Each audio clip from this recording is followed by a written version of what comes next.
আমার মন মাতানো দেশ, হায়রে আমার সোনা ফলা মাটি। হ্যালো এভরিওয়ান, আশা করছি সকলে ভালো আছেন। চলে আসলাম নতুন একটি ভিডিও নিয়ে।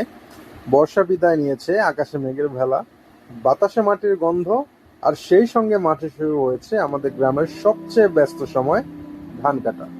চারদিকে সোনালী রঙের রাঙানো মাঠ, মনে হয় প্রকৃতি যেন হাসছে আমাদের সঙ্গে। এরই সাথে চলে আসলাম আজকে আমাদের এক ছোট কৃষকের গল্প নিয়ে। তো আমরা দূরে ওই ছোট কৃষকের দেখতে পাচ্ছি, চলেন তাদের সাথে গিয়ে কথা বলি।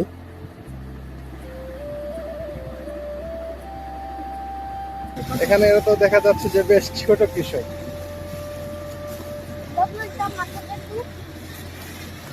হ্যালো, ছোট কৃষক, এখানে তোমরা কি করছো? কি কাম করছো তোমরা? ধানের আর কেমন হয়েছে তোমাদের জমিতে?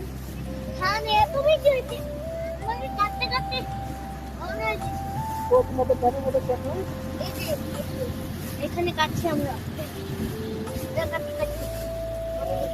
এখানে ধান কাটার পরে এই জমিতে কি লাগাবো? হ্যাঁ, ভুট্টা মুন্ডা করে বাড়িতে কোন বানাই যান? বাড়িতে ফলন কেমন হয়েছিল গতবার?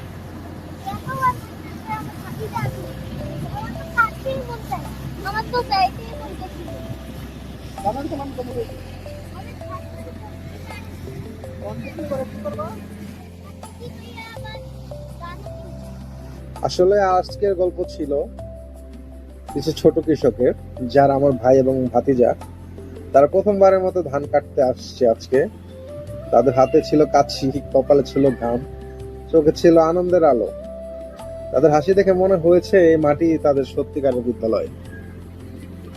তো তারা এই বছরের ধানের আবাদটা আসলে আশানুরূপ হয়েছে।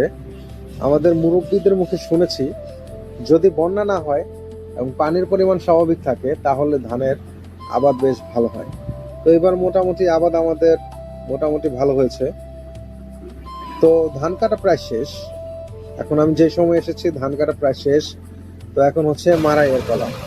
এখন সবাই মোটামুটি মাঠে ব্যস্ত, কেউ ধান বয়ে আনছে, কেউ মাড়াই করছে।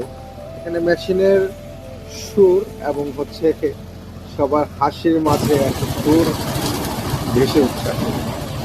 ধান উড়ে যাচ্ছে, ঠিক আছে, মাড়াইয়ের দিকে, এবং খড় উড়ে যাচ্ছে বাতাসে।